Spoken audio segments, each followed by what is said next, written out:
इसको हम बोलते हैं प्री इंक्रीमेंट। ये क्या है, यूनरी और बाइनरी, प्लस प्लस ए, प्लस प्लस ए क्या है, यूनरी बाइनरी, क्या मैंने बताया अभी, एक ही तो ऑपरेंड पे वर्क कर रहा है, तो क्या हो गया ये यूनरी। ऐसे ही ए माइनस माइनस या फिर ए प्लस प्लस माइनस माइनस ए, ये सारे क्या हो गए, ये ऑपरेटर प्री इंक्रीमेंट या पोस्ट इंक्रीमेंट, ये क्या होंगे, यूनरी ऑपरेटर। ऐसे एक ऑपरेटर है size of, size of operator. Size of operator का सिंटेक्स क्या होता है, आप लिखते हो साइज ऑफ, इसके ब्रैकेट वेरिएबल नेम। सपोज आपने लिखा इंट एक्स, ठीक है, और आपने लिखा साइज ऑफ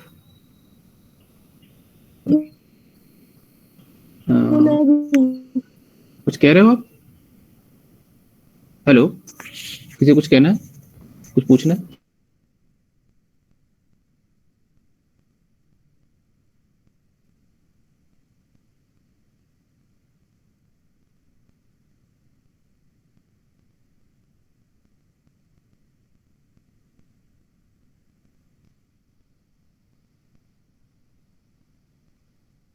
मेमोरी में कुछ प्लेस रिजर्व हो जाते हैं, ठीक है, एक्स के लिए।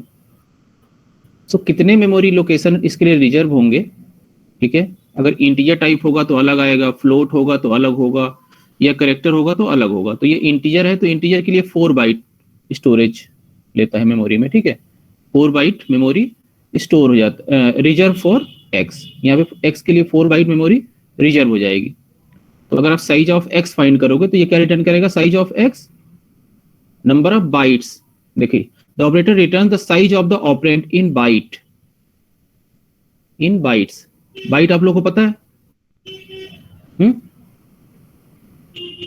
1 byte is equal to 8 bit. Yes sir. ठीक है, तो the operator return the size of the operand in byte. The syntax is this, size of variable name, for example size of X, छोड़िए सब। तो ये क्या करेगा, साइज ऑफ एक्स का रिटर्न करेगा, अगर एक्स इंटीजर है तो ये रिटर्न करेगा 4, क्योंकि इंटीजर क्या होता है, मेमोरी कितना रिजर्व करता है, 4 बाइट। ऐसे ही आप मान लो कैरेक्टर सी लिखा आपने, कैरेक्टर सी को डिक्लेयर किया सी वेरिएबल, और आपने लिखा साइज ऑफ सी। तो कैरेक्टर क्या होता है, कैरेक्टर के लिए 4 बाइट स्टोर होता है, मेमोरी रिजर्व होता है, सॉरी 1 बाइट। तो ये क्या रिटर्न करेगा, 1, कैरेक्टर के लिए 1। ऐसे अगर फ्लोट को डिक्लेयर करोगे तो उसके लिए भी 4 ये रिटर्न करेगा। अगर आप कहो तो लिख के मैं दिखा दूंगा, लिखना है ये प्रोग्राम, साइज ऑफ का यूज, बोलो या कर लोगे आप? सर एक बार दिखा दिए। ओके, यहाँ पे एक प्रोग्राम लिख लेते हैं।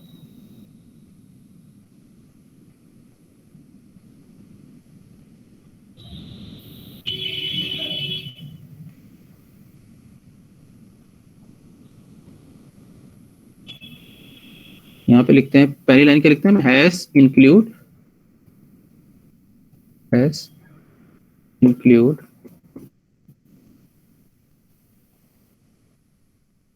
stereo.h int main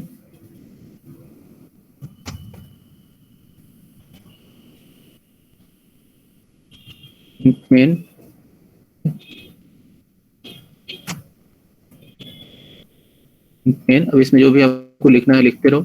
आपको मान लो हमने डिक्लेयर किया इंट एक्स, एक इंटीजर टाइप डिक्लेयर कर दिया, कैरेक्टर वाई,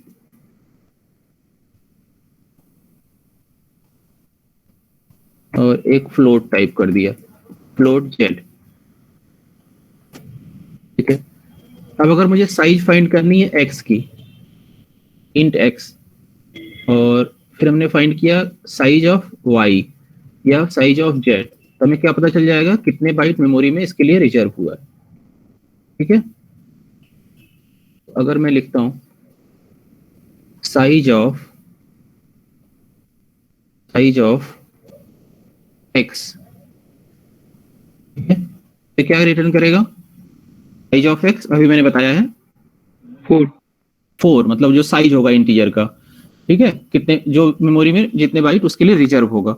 अब जब रिटर्न करेगा तो उसको किसी वेरिएबल में स्टोर भी करना पड़ेगा।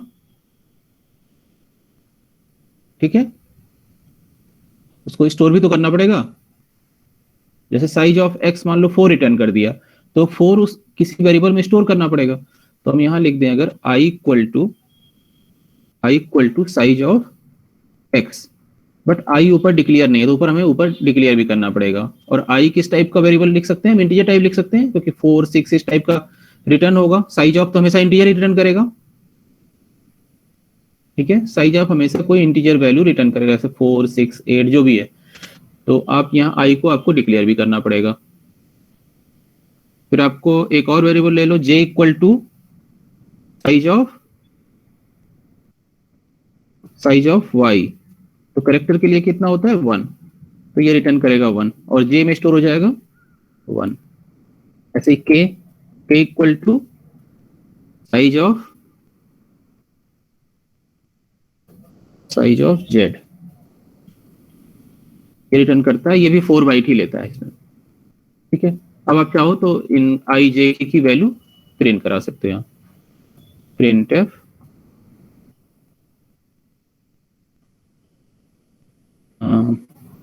क्या लिख दिया जाए, size of integer,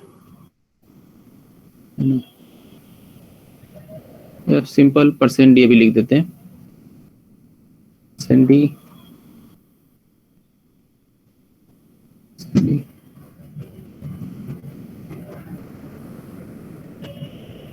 i j k, ठीक है। तो ये क्या प्रिंट करेगा हमारा, कोई बताएगा? रिटर्न 0 यहाँ लिख देते हैं, क्योंकि हमने इंटीजर लिखा था।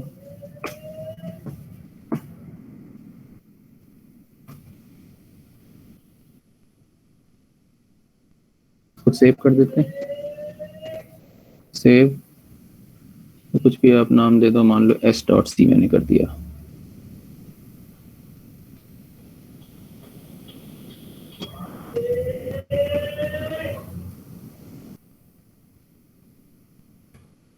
ठीक है, ss.c कर दिया सब, सेव। अब इसको हम लोग कंपाइल करके देख लेते हैं कोई एरर है क्या।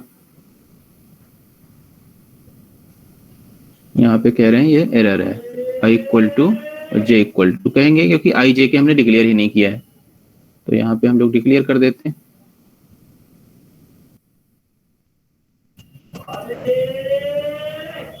ठीक है। अब यहाँ पे हम लोग कंपाइल, अब कोई एरर नहीं है। कितना आ गया 414, मतलब इंटीजर का साइज कितना हो गया 4, कैरेक्टर का हो गया 1, और फ्लोट का कितना हो गया 4, ठीक है। तो ये आप याद भी रख सकते हो, कोई पूछता है कि what is the size of integer 4 byte. अब पहले के जो कंपाइलर होते थे उसमें 2 ही बाइट में स्टोर हो जाता था, ठीक है। अभी 4 होने लगा, 4 कैरेक्टर 1 एंड फ्लोट 3 4। अब एक वेरिएबल डबल होता है, उसका भी आप चेक कर सकते हैं यहाँ, डबल आप लिख के चेक कर लेना। चल चेक कर देता हूँ, DOUBLE डबल XYZ, इसको कर देते हैं हम लोग A कोई वेरिएबल ले लेते हैं कैपिटल A, और यहाँ पे हम लोग K की जगह पे K में स्टोर कर लेते हैं फ्लोट डबल की A, ठीक है। अब इसको हम लोग दोबारा से कंपाइल करेंगे,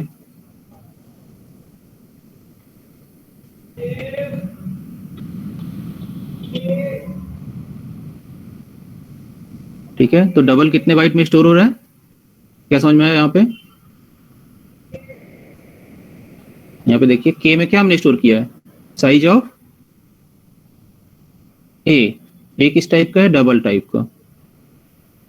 तो ये कितने बाइट में स्टोर हो रहा है बताइएगा? 8। तो अगर कोई पूछता है what is the size of integer, character, float, बता पाओगे आप लोग? Yes sir. ठीक है, आप बोल देना कि ये क्या होता है, डिपेंडिंग ऑन कंपाइलर भी होता है, किसी किसी में ये 6 बाइट दिखाएगा, ठीक है, और इंटीजर किसी किसी में 2 भी दिखा सकता है। तो आप बोल देना हमारे कंपाइलर में, ठीक है, 4 1 8 इस टाइप का जो भी साइज आ रहा है बता देना। फ्लोट का भी 4 ही आ रहा है। अगर आपको कोई कंफ्यूज करेगा बोलना नहीं यही आ रहा था सर मेरे पे कंपाइलर पे, है ना। ओके, अभी कोई ज्वाइन करना चाह रहा है, क्यों ज्वाइन करना चाह रहा है ये? अनमोल जायसवाल। अनमोल, आपने गूगल क्लासरूम ज्वाइन नहीं किया है? अनमोल, यस सर। गूगल क्लासरूम आप प्लीज ज्वाइन कर लो, तो आपको फिर आप डायरेक्ट ज्वाइन कर पाओगे, आपको रिक्वेस्ट नहीं सेंड करनी पड़ेगी मेरे पास। तो फिर वो कैसे होगा सर, एक बार बता दो। आप मुझे लिंक भेज दो, ओ सॉरी, ईमेल आईडी भेजो जल्दी। व्हाट्सएप कर दीजिए सर। व्हाट्सएप कर दो या इसी में चैट में लिख दो। ठीक है सर। ठीक है, मैं कुछ क्लास नहीं ले पाया सैटरडे को, किसी दिन रखता हूँ मैं, ठीक है? कल एक्स्ट्रा जिनका रह गया है कल देखता हूँ, कोशिश करूंगा पूरी कल हो जाए क्लास। ठीक है, नेक्स्ट आते हैं हम लोग अब पीडीएफ पे। तो ये हो गया साइज ऑफ ऑपरेटर का यूज, आपको समझ में आ गया होगा। कुछ ऑपरेटर होते हैं रिलेशनल एंड लॉजिकल ऑपरेटर, तो और क्या इसमें करना है, हाँ रिलेशनल एंड लॉजिकल ऑपरेटर ये कर लेते हैं हम लोग।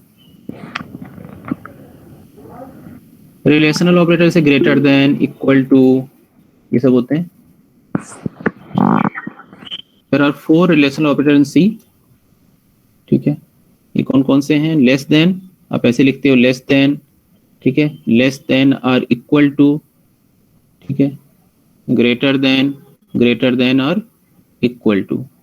अब पहले मैथ में आप कुछ ग्रेटर देन इक्वल टू ऐसे लिखते थे, लेकिन हम सी में ग्रेटर देन और इक्वल टू ऐसे लिखेंगे, ठीक है? ये है इसका symbol, greater than equal to का, ये ग्रेटर है। जैसे हम लिखते हैं A greater than B, A greater और इक्वल टू बी। तो ए ग्रेटर देन बी, मान लो ए इक्वल टू 3 है, बी इक्वल टू 5 है, तो ये ट्रू है या फॉल्स है? ए ग्रेटर देन बी फॉल्स है। फॉल्स है। अगर ये फॉल्स है तो ये रिटर्न करेगा 0, ठीक है? ए ग्रेटर देन बी, जैसे आप फाइंड करते हो ना what is the value of A plus B, वैसे ही इसकी भी वैल्यू होगी ए ग्रेटर देन बी की।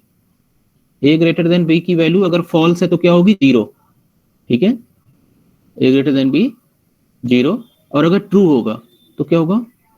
इन case of true, value of A greater than B is 1, ठीक है? आया समझ में ये? जैसे आप ए कोई भी एक्सप्रेशन लिखते हो, जैसे उसकी कोई वैल्यू होती है, तो ऐसे अगर ए ग्रेटर देन बी है तो इसकी भी कुछ वैल्यू होगी, तो इसकी क्या वैल्यू हो सकती है? देयर आर 2 पॉसिबल वैल्यू, 0 और 1, 0 और 1। When this relation operator is true then value is 1, otherwise 0, in case of false 0, ठीक है? तो अगर आप लिखते हो 3 ग्रेटर देन और इक्वल टू 3, ग्रेटर देन और इक्वल टू, जैसे यहाँ इसका मीनिंग ही यही है, ग्रेटर देन और इक्वल टू।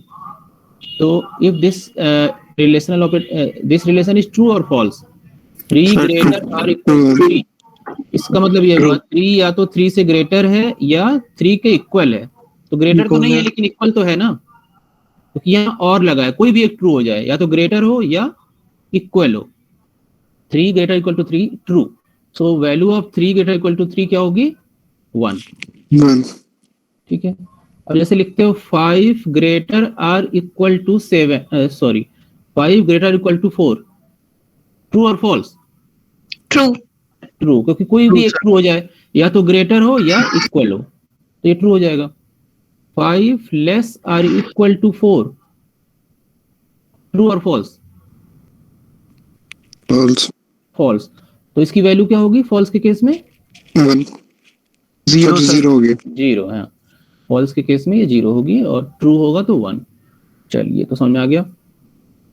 फिर है in addition to these operator there are 2 equality operator in C. Equality, जैसे आपने ये कौन सा ऑपरेटर होता था, हम लोग इसको क्या बोलते थे? अभी ऊपर हमने पढ़ा है प्रीवियस क्लास में। इक्वल टू हम लिखते हैं ना, ऐसे लिखते हैं ए इक्वल टू बी, इसका क्या मीनिंग होता है? ये इक्वल टू कौन सा ऑपरेटर है? असाइनमेंट ऑपरेटर, ठीक है? मींस बी असाइन टू ए, इसमें क्या होगा? जो भी बी की वैल्यू होगी वो ए में असाइन हो जाएगी, ठीक है? अब अगर आप लिखते हो डबल इक्वल टू इस टाइप से, इसको हम बोलते हैं कंपैरिजन ऑपरेटर। और इक्वल टू भी लिख, इसी को एक्चुअली हम इक्वल टू बोलते हैं। इसको हमें अगर बोलना हो तो हम बोलेंगे B assign to A, this is assignment operator and this is comparison operator. अगर आप लिखते हो A double equal to B, तो ये कौन सा ऑपरेटर है? Double equal to comparison operator.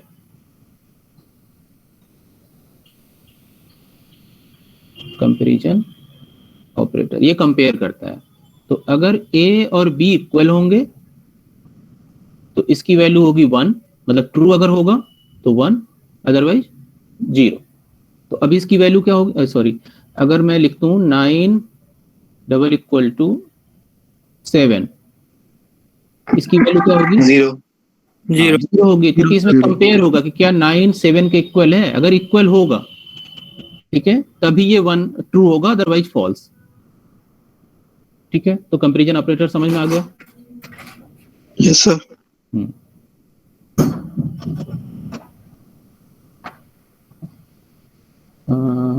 X implies whether X is equal to Y or not. This condition became true when the value of X is same as the value of Y. Otherwise, this condition evaluate to false. ठीक है, ये समझ में आ गया? अब next है not equal to. Not equal to इस type से, अब जैसे लिखता हूं A not equal to B, ये कब ट्रू होगा? A not is equal to B, जब ए और बी इक्वल नहीं होंगे तो ये ट्रू होगा। जैसे अब मैं लिखता हूं 3 not equal to 5, is this true और फॉल्स? True. True. क्योंकि 3 5 के इक्वल नहीं है। Yes इसकी sir. वैल्यू क्या होगी? 0।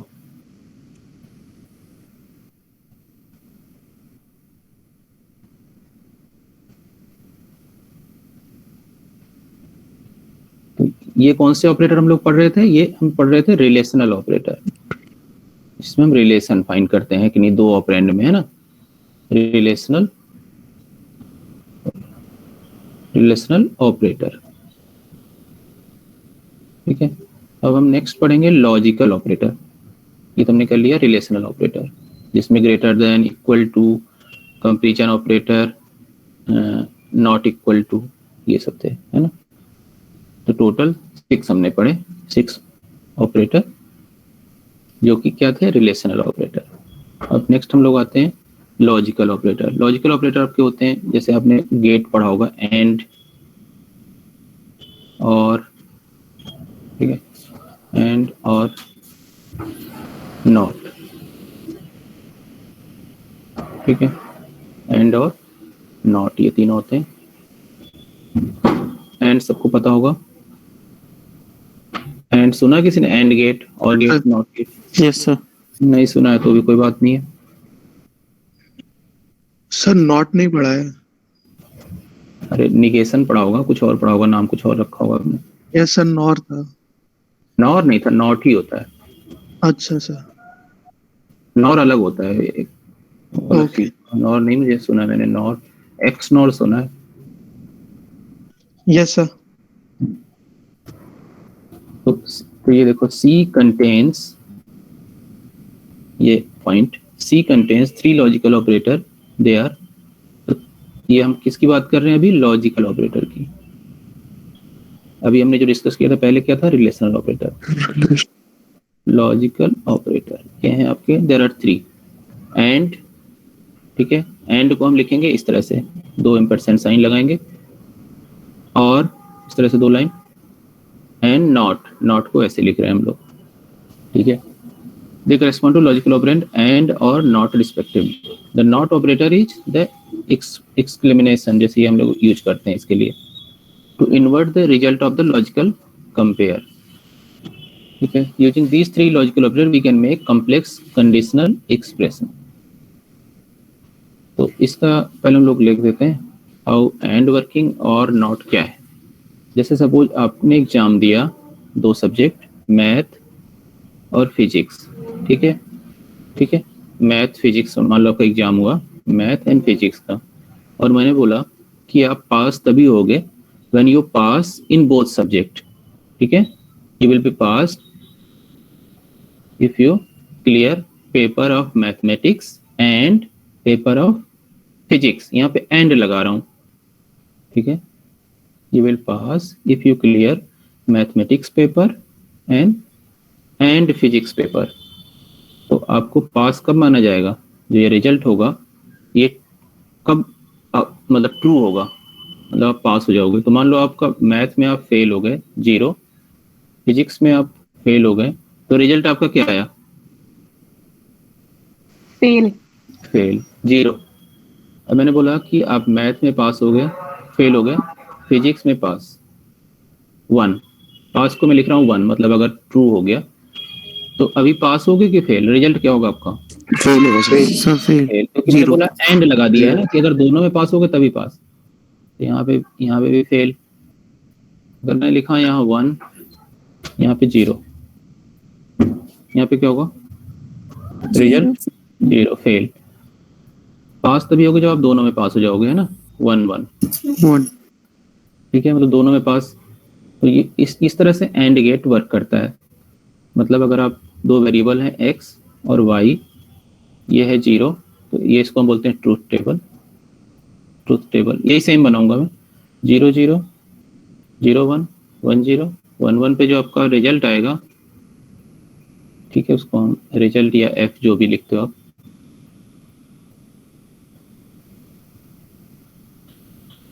जीरो जीरो के केस में क्या आ रहा है? 0 0 1 के केस में 0 0 0 ठीक है, 1 0 के केस में 0 0 और 1 1 के केस में 1। एक ही केस में 1 आ रहा है जब दोनों ट्रू है। ठीक है, अब मान लो मुझे और जानना है, और कैसे वर्क करता है। और में आप क्या करोगे? और में मैंने बोल दिया you will be passed if you clear paper maths paper और फिजिक्स पेपर। मैथ्स पेपर और फिजिक्स पेपर, कोई भी एक पेपर क्लियर कर लो तो आपको पास मान लिया जाएगा। तो इस केस में अगर आपने दोनों पास कर लिया तो क्या आप पास हो जाओगे? Yes sir. तभी तो पास हो जाओगे। एक मिनिमम रिक्वायरमेंट है कि कोई एक पास कर लो, तो दोनों पास कर लिया और अच्छी बात है आपके लिए। मगर आपको पास माना जाएगा कि अगर आप दोनों में पास हो तो, या किसी में भी। तो इसका ट्रूथ टेबल कुछ ऐसा बनेगा। मान लो दो वेरिएबल है x y, 0 0 0 1 1 0 1 1, और ये मान लो है आपका फंक्शन f या रिजल्ट जो भी बोलते हो। 0 0 पे क्या होगा जब आप दोनों में फेल हो? 0 और 0 1 1 0 पे 1 और 1 1 पे 1। हाँ, तो इसमें एक ही केस में फेल होगा जब दोनों ही फेल हो, है ना।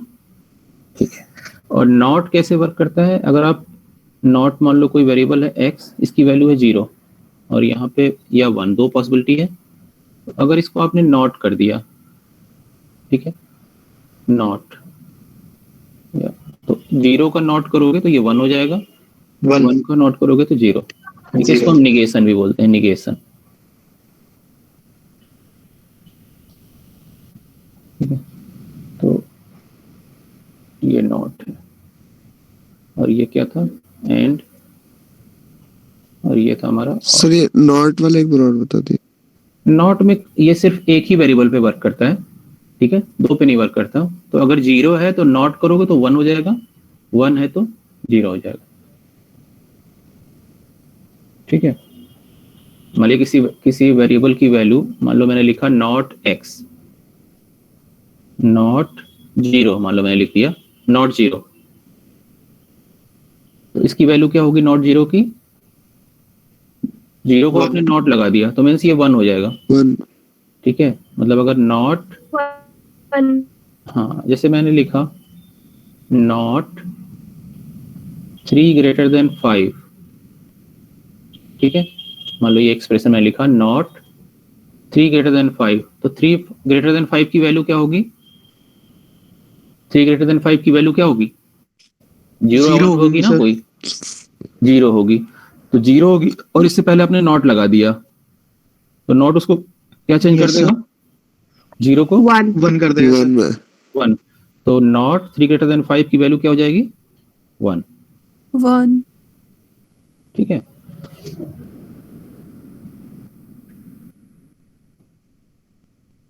जैसे मैंने लिखा, मान लो एक कोई एक्सप्रेशन है x लेस देन 60, और को हम इस तरह से लिखेंगे, ये और है, चलिए, और आप C में जब यूज करोगे तो ऐसे ही दो लाइनें होंगी।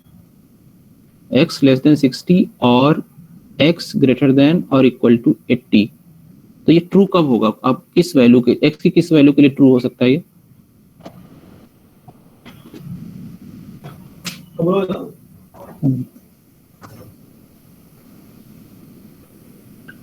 जब सर 60 से ज्यादा हो और 80 से 80 या 80 से कम है।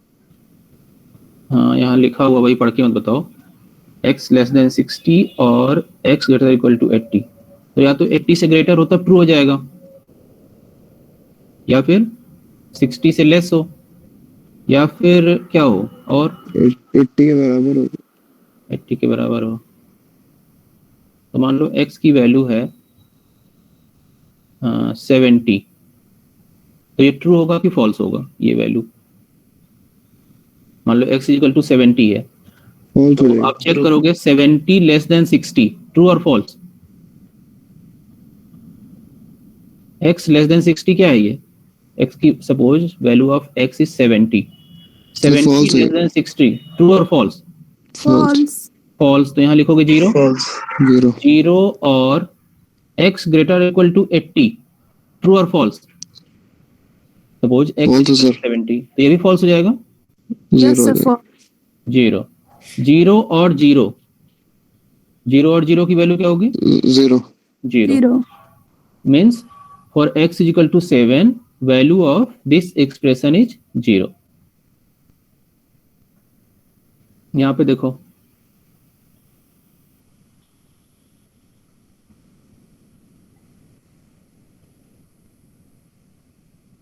इसकी वैल्यू देखते हैं हम लोग क्या होगी। और x इज इक्वल टू 65, और x इज इक्वल टू 65, देखते हैं इसकी वैल्यू क्या होगी। सपोज हमारा x इज इक्वल टू है 65, ठीक है, तो हम लोग देखते हैं कि ये ट्रू होगा कि फॉल्स होगा। तो x is equal to x greater than 0, true और फॉल्स? True true. ट्रू। की वैल्यू हो गई 1, 1 ठीक है। फिर ये एंड लगा हुआ है, x मॉडुलस 2 0, ये ट्रू है कि फॉल्स है? यहाँ पे x की वैल्यू क्या है? 65, 65 modulus 2, what is the value of 65 modulus 2?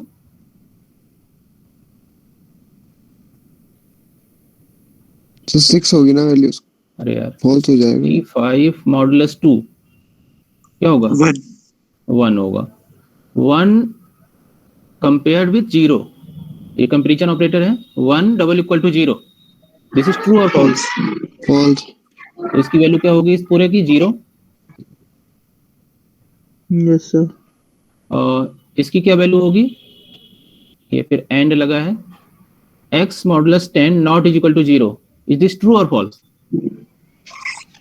True. True है। कैसे?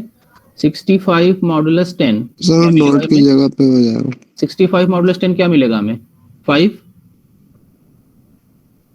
65 modulus sir। 10 5, 5 not is equal to 0, true और फॉल्स? False sir. अरे sir true. True. 5 not is equal to 0, It's not equals to 0. True हो जाएगा ना? Yes sir. ठीक है, Yes sir. हमारा एक्सप्रेशन क्या बन गया? 1 एंड 0 एंड 1, ठीक है। अब अगर ट्रू होना होता तो सारे ट्रू होने पड़ते, एंड लगा हुआ है तभी ये ट्रू होता। एक भी फॉल्स हो गया तो फॉल्स हो जाएगा ना। यस तो इस एक्सप्रेशन की वैल्यू फॉल्स हो गया, ठीक है। तो इसकी वैल्यू कितनी होगी? 0। तो ये ट्रू कब होगी, किस वैल्यू के लिए, आप बता सकते हो? For what value? जैसे x तो 0 से ग्रेटर होना चाहिए और x modulus 2 double equal to 0, तो ये कब 0 होगा? जब So not number equal to हमारा 0 इवन लगेगा। नंबर हो। इवन नंबर के लिए हमेशा 0 आएगा, ठीक है। और x मॉडुलस 10 0 ना हो, इसका क्या मतलब हुआ?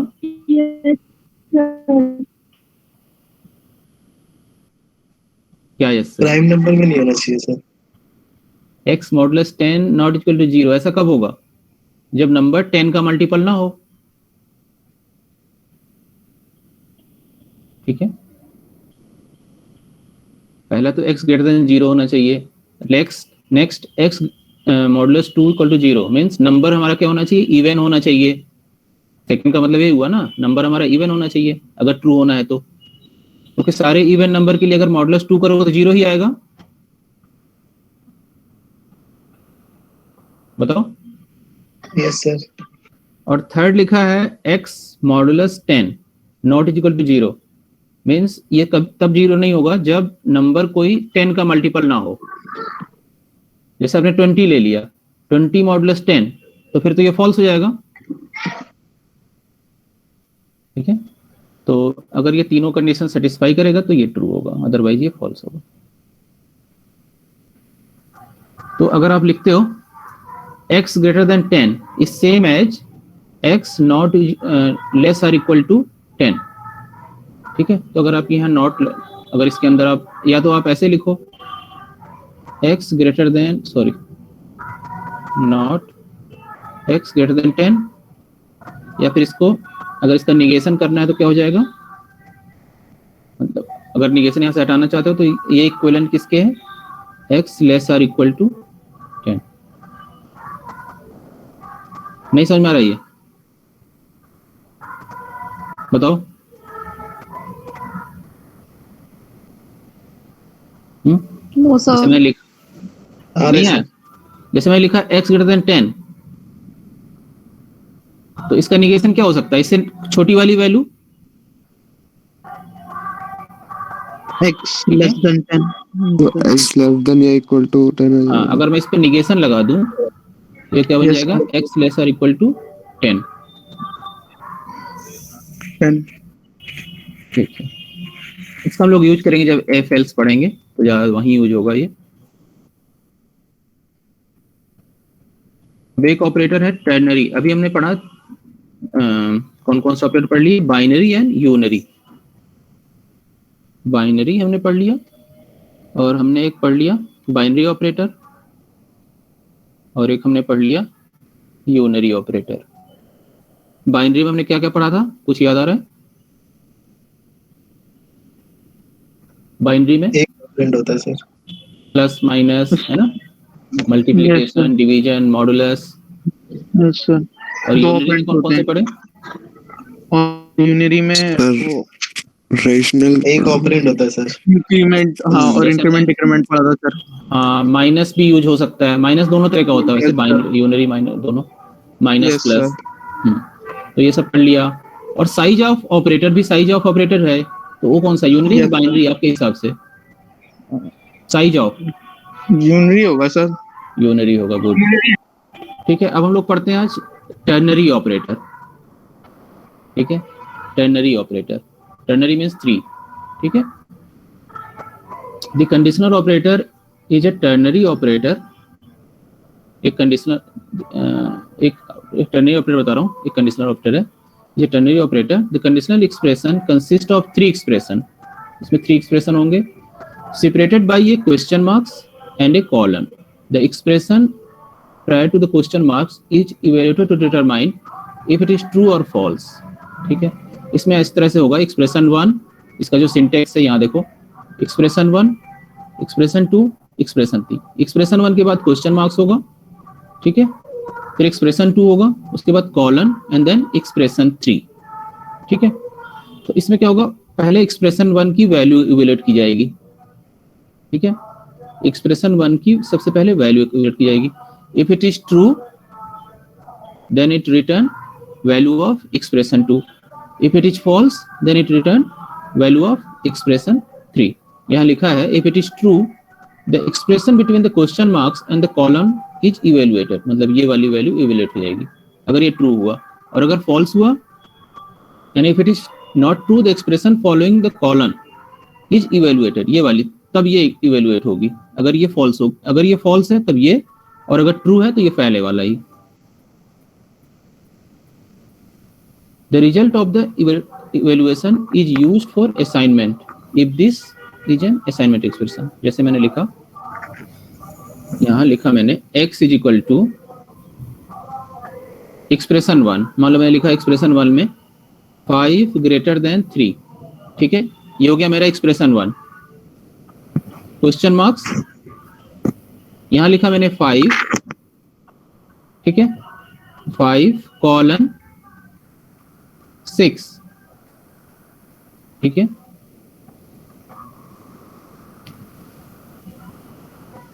ये मैंने लिखा x is equal to 5 greater than 3, ये हो गया एक्सप्रेशन 1, ये हो गया एक्सप्रेशन 2, एक्सप्रेशन 3। मैंने बताया है कि एक्सप्रेशन कोई एक सिंपल वैल्यू भी हो सकती है, ऊपर मैंने बताया था एक्सप्रेशन क्या मीनिंग क्या है ना। मैंने बताया था कि आप उसमें Yes, सिंपल sir. वेरिएबल लिख सकते हो या a प्लस बी टाइप लिख सकते हो, a डिवाइड बाई बी लिख सकते हो, ये सब क्या थे, एक्सप्रेशन थे। तो अब उन्होंने लिखा है कि अगर ये कंडीशन ट्रू है तो कौन सी वैल्यू वैलिड होगी, ये एक्सप्रेशन 2 वाली। So second वाले Expression 2 ट्रू है ना ये, yes sir. Yes, sir. 3। तो ये वाली एक्सप्रेशन यहाँ पे लिखा है the result of the evaluation is used to assignment if this is an assignment expression. अगर आपने असाइनमेंट एक्सप्रेशन यूज किया है तो ये जो वैल्यू होगी इसको असाइन हो जाएगी x को, तो x में क्या स्टोर होगा 5, ठीक है। और अगर फॉल्स होता तो x में क्या स्टोर हो जाता 6। अब मान लो मैंने लिखा x इज इक्वल टू, हाँ बताइए कुछ बोल रहे हैं, x is equal to 5 greater than 3 colon 2 greater than 3, मान लो एक्सप्रेशन 1 है ये। एक्सप्रेशन 2 में आपने लिखा 2 लेस देन 3। अभी बताइए x में क्या स्टोर होगा, पहले क्या चेक होगा, पहले तो पहले तो true होगा ये। Expression 1 check 5 greater than 3 true, तो कौन सा एक्सप्रेशन True, sir. इवेल्युएट होगा, expression 2। 2 what is the value of 2 True, greater sir. Than 3, ये फॉल्स फॉल्स फॉल्स है सर, ये फॉल्स मींस 0। 0 0 0 x में क्या स्टोर हो जाएगा 0 0 गुड। और अगर ये वाला मान लो मैं लिखता हूं यहाँ 3 ग्रेटर देन 5, तो x में क्या एक्सप्रेशन स्टोर थर्ड होगा, आता तब ये वाला चेक होता 3 yes sir 2 less than 3 true, yes sir तो फिर क्या x में Yes, स्टोर sir. होता 1, 1 ठीक है गुड। मान लो मैं लिखता हूं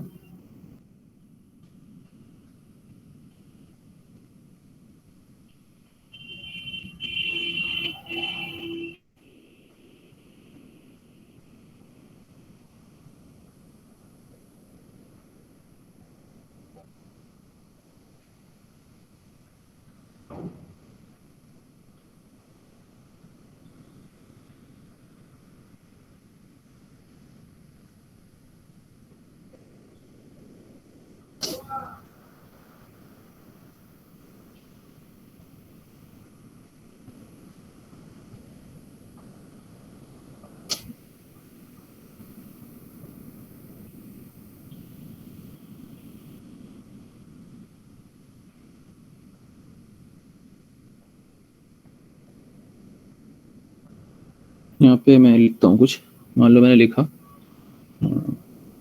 ये आप लोग बताना क्या एक्चुअली वैल्यू क्या कैलकुलेट हो रही है। अगर मैंने लिखा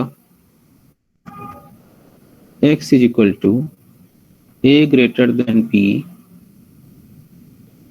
ठीक है, question mark a colon b, तो x में क्या स्टोर हो रहा है, आप कोई बता सकता है मुझे x में कैसे क्या स्टोर होगा, कुछ लॉजिक फाइंड हो रहा है। अगर a ग्रेटर देन b है तो क्या स्टोर होगा x में, सर ए और अगर लेस है तो बी होगा सर। इसका क्या मीनिंग हुआ, हम क्या फाइंड कर रहे हैं यहाँ, a और b में क्या रिलेशन हम फाइंड कर रहे हैं यहाँ, कोई रिलेशन है इसमें a और b में, इसमें हम क्या फाइंड कर रहे हैं, जो ग्रेटर वैल्यू होगी वो x में स्टोर हो जा रही है ना a और b में। देखो जो ग्रेटर वैल्यू है वही तो हम स्टोर कर रहे हैं x में, यस सर यस तो सर इससे हम क्या फाइंड कर सकते हैं, ग्रेटेस्ट मतलब दो वैल्यू में कौन सा ग्रेटर हो फाइंड कर सकते हैं। यस और अगर हमें मिनिमम फाइंड करना है तो क्या लिखना पड़ेगा, ये तो हमारा हो गया मैक्सिमम के लिए, maximum is equal less than यहाँ हम लिख सकते हैं मिनिमम इक्वल टू, एक चेंज कर सकते हैं a greater than b colon पहले b लिख दें और इसके बाद a लिख दें, या फिर आप जो कह रहे हो a लेस देन b लिख लें हम लोग, minimum is equal to b less than a, A comma B, ऐसे भी लिख सकते हैं, दो तरह से आप कैलकुलेट कर सकते हैं। बताइए, आया समझ में? Yes yes sir. Yes sir. अगर इसका मतलब अगर a ग्रेटर देन b है तो आपको मिनिमम वैल्यू चाहिए, तो ये एक्सप्रेशन 2 इवैल्यूएट करवा दो, है ना। और अगर फॉल्स है तो a स्टोर कर लो, मिनिमम वैल्यू आपको मिल जाएगी। इस तरह से अगर आप ये चेक कर लो minimum equal to b less than a, अगर ट्रू है तो क्या होना चाहिए? सब भी आने चाहिए, पहले b आना चाहिए। सब मिनिमम है ना। सही कह रहे हो।